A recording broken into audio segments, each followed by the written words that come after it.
Halo semuanya, perkenalkan nama saya Neil dan saat ini saya akan membahas mengenai praktikum sensoris yang telah saya lakukan. Jadi pada praktikum ini saya akan melaksanakan uji hedonik. Jadi pada dasarnya itu uji hedonik itu merupakan tanggapan pribadi panelis tentang kesukaan atau ketidaksukaannya terhadap komoditas tertentu.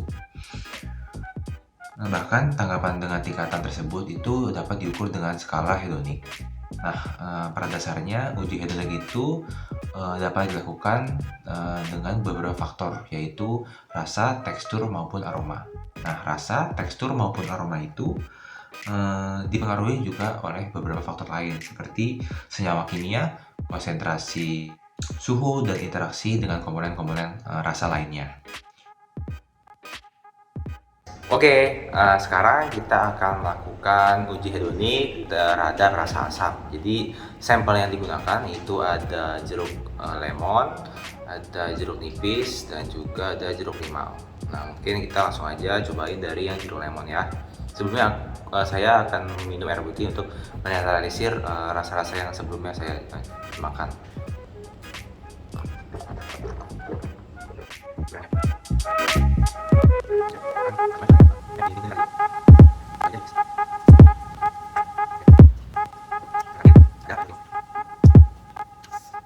Kalau dari saya pribadi, saya lebih menyukai dari rasa asam dari jeruk lemon ya, karena dibandingkan jeruk nipis dan juga jeruk limau, itu jeruk lemon yang lebih memiliki rasa manis. Jadi kalau dari jeruk nipis itu sedikit mempunyai rasa pahit di belakang tuh. Sedangkan jeruk limau juga mempunyai rasa pahit, tapi terdapat juga aftertaste yang kayak lebih ke sayur mentah gitu. Jadi saya lebih suka lemon, jeruk nipis, dan juga jeruk limau seperti itu.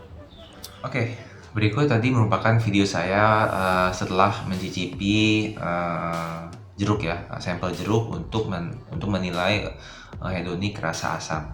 Jadi jeruk yang tadi digunakan yang seperti sudah kita lihat bersama adalah lemon, jeruk nipis, dan juga jeruk limau. Nah, rasa yang didapatkan itu adalah rasa asam kecut, dan juga beberapa jeruk itu memiliki taste yang pahit.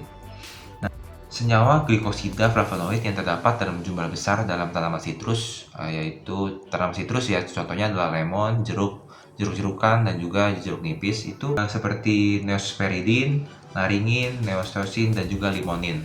Nah, senyawa-senyawa tadi itu merupakan senyawa yang memiliki peran untuk menimbulkan rasa asam dan juga rasa pahit pada jeruk.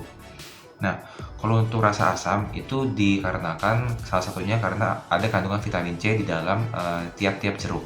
Jadi semakin tinggi kadar vitamin C pada jeruk, itu akan menyebabkan jeruk itu memiliki rasa sangat asam. Oke, selanjutnya kita akan mencicipi sampel yang berikutnya, yaitu sampel kopi pahit.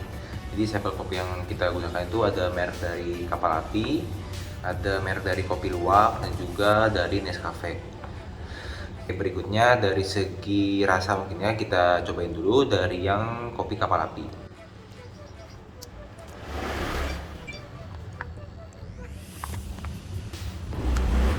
Oke, jadi kalau dari segi rasa pahit yang paling kuat, yang paling strong itu ada di kopi Nescafe ya.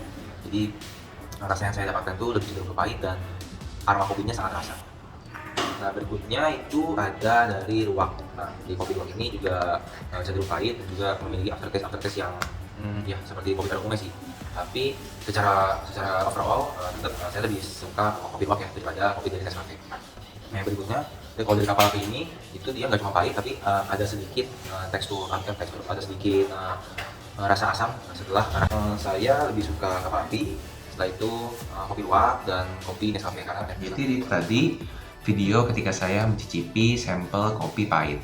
Nah, jadi berdasarkan yang sudah saya lakukan, jadi saya itu secara pribadi saya lebih menyukai kopi Kapal Api, kopi Luwak, dan disusul kopi Nescafe.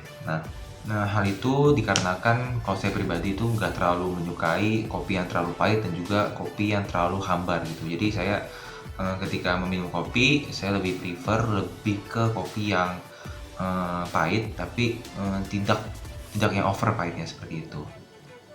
Nah, rasa pahit dari kopi ini itu dipengaruhi oleh semakin lamanya penyangrai kopi. Kopi itu akan semakin hitam dan juga semakin pahit. Nah, timbulnya rasa pahit pada kopi ini disebabkan juga karena adanya kandungan mineral bersama dengan pemecahan serat kasar seperti asam klogolenat, kafein, tanin, dan beberapa senyawa organik maupun senyawa anorganik lainnya. Nah, selain itu, rasa yang saya dapat asam itu terdeteksi karena kopi itu mengandung kandungan asam seperti kelompok asam karboksilat pada biji kopi maupun asam format, asam asetat, asam oksalat, asam sitrat, dan juga asam kuinat. Baik, sampel yang berikutnya kita akan mencobai teh kemasan. Jadi teh kemasan yang dipakai itu yang pertama ada dari teh botol, ada dari fresh tea, dan juga ada dari teh kotak. Mungkin dari segi warna dulu, menurut saya yang paling jernih itu dari fresh tea ya. Bisa dilihat warnanya menurut saya lebih jernih, disusul oleh teh kotak ya, kotak, dan yang menurut saya yang paling sedikit butak itu dari teh botol gitu. Nah, tapi balik lagi dari segi warna, menurut saya tidak terlalu menentukan mana yang paling saya suka itu ya. Oke, langsung aja kita coba rasa-rasanya.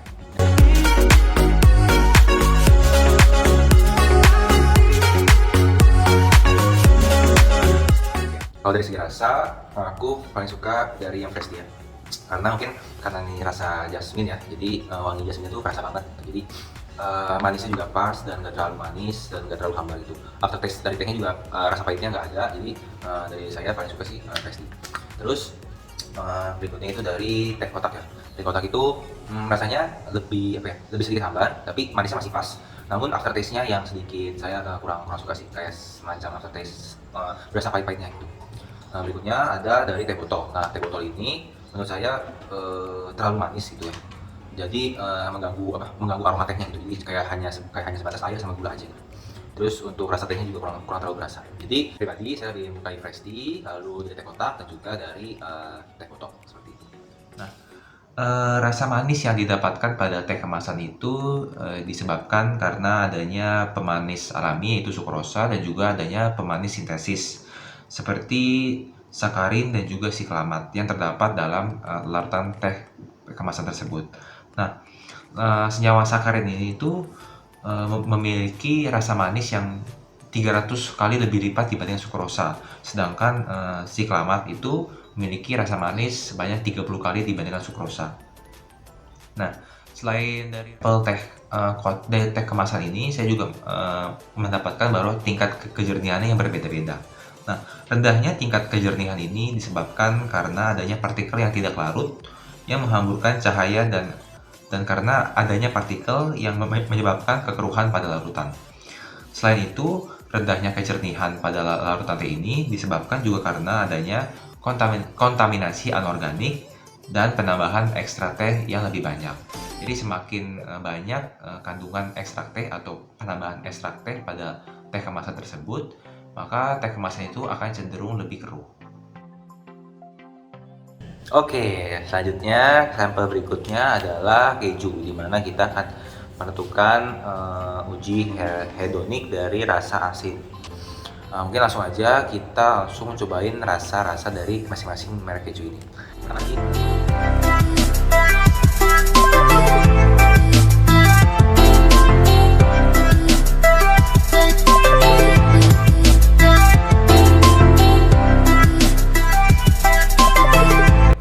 Udah mencicipi semuanya.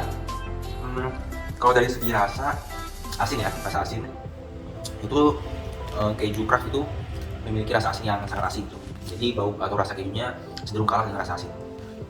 Jadi kalau dari tingkat kesukaan saya akan memilih dari Procis dulu, Procis, keju craft dan juga keju Mac. Nah, keju dari merek Mac ini menurut saya asinnya mirip ya seperti keju craft, tapi dia memiliki aftertaste yang apa ya, sedikit anyep, sedikit apa ya, sedikit membuat tidak nyaman lidah gitu. Jadi saya mendapatkan keju dari merek Mac ini di prioritas terakhir. Jadi yang paling saya sukai dari keju craft, dari Procis, keju craft dan juga keju Mac. Gitu. Rasa asin itu menggunakan sampel keju dari keju Procis, keju Kraft, dan juga keju Mac. Nah, kalau dari saya sendiri, yang paling saya sukai adalah keju Procis, disusul oleh keju Kraft dan juga keju Mac. Kenapa demikian? Yang pertama karena kalau dari saya pribadi tidak terlalu suka keju dengan rasa asin yang terlalu kuat. Karena menurut saya rasa asin itu menjadi terlalu kuat sehingga mengalahkan cita rasa keju dan rasa susu aslinya, seperti itu.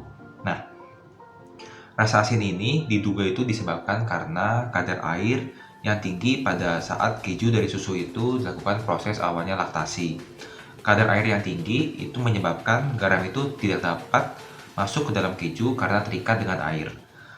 Sehingga garam itu terikat pada air yang ada pada permukaan keju. Oke, jadi yang berikutnya saya akan mencicipi snack untuk menguji sifat-sifat hedonik dari rasa umami.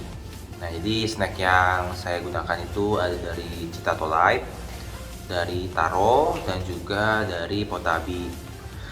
Nah, semua snack ini mempunyai varian rasa yang sama ya. Jadi varian seaweed yaitu rumput laut, rasa rumput laut. Dari warna mungkin yang kita lihat itu lebih cepat dibandingkan dengan yang awal sedikit. Lalu ada dari warna yang kita lihat kalau rasa.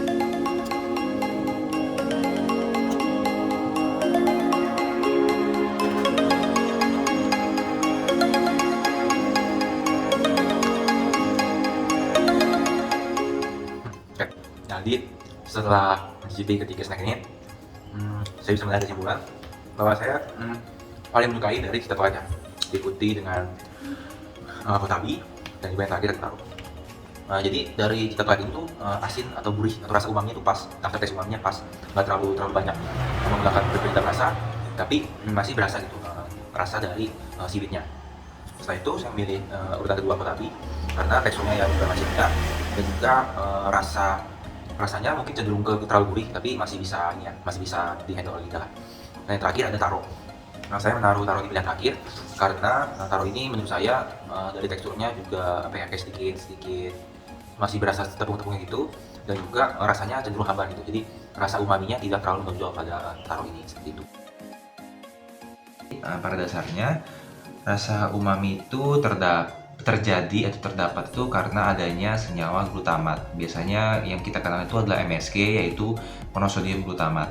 Namun glutamat itu sebenarnya apa sih? Jadi glutamat itu sebenarnya merupakan protein dapat menyebabkan rasa gurih atau rasa umami pada makanan.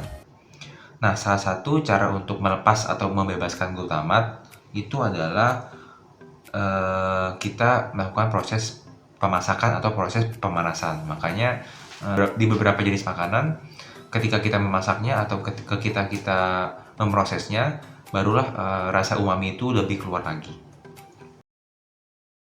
Ya, jadi salah satu faktor lain yang dapat mempengaruhi hasil dari uji hedonik itu adalah preferensi panelis terhadap produk-produk. Nah, jadi perspektif dari tiap panelis ini bisa mempengaruhi pandangan-pandangan terhadap komunitas-komunitas tertentu. Misalnya pada produk kopi, panelis memiliki paradigma atau pandangan bahwa kopi kapal api itu lebih terkenal dibandingkan Nescafe maupun kopi luwak. Jadi hal tersebut bisa mempengaruhi hasil dari pendapat si panelis tersebut. Faktor berikutnya adalah sampel yang digunakan itu tidak disimpan dengan mode yang tepat, sehingga misal pada contoh sampel Citato atau Potabi itu jadi tekstur yang didapatkan itu tidak maksimal atau sedikit melempem atau sedikit alot. Berikutnya adalah takaran yang tidak sama. Nah, takaran ini mungkin dapat kita lihat pada saat menyiapkan sampel kopi hitam. Jadi ketika air yang kita gunakan itu tidak sama, maka pastinya rasa pahit dari kopinya itu pun berbeda, sehingga dapat mempengaruhi hasil yang didapatkan dari uji hedonik nantinya. Kesalahan yang dapat terjadi pada praktikum ini adalah panelis kita mungkin kadang lupa untuk meminum air setelah menyicipi sampel, sehingga lidah atau indera perasa kita tidak netral. Nah, dalam menentukan tingkat kesukaan terhadap produk, merek merupakan hal yang sangat penting, di mana kadang kita memiliki paradigma bahwa kita akan cenderung menyukai merek-merek yang besar atau merek-merek yang lebih terkenal. Namun pada uji hedonik yang telah saya lakukan, menurut saya hal itu tidak sepenuhnya benar. Kan rasa yang paling saya suka itu bukan dari merek-merek yang cukup terkenal gitu.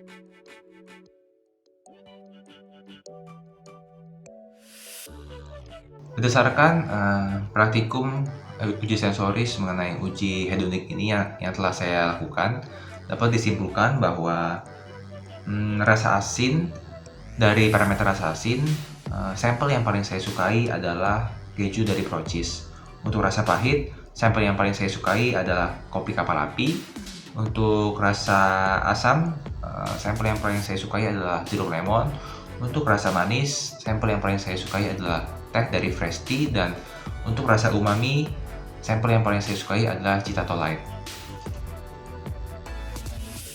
Baik, mungkin sekian pembahasan mengenai uji hedonik pada kesempatan kali ini. Semoga apa yang saya sampaikan bisa bermanfaat bagi teman-teman semua.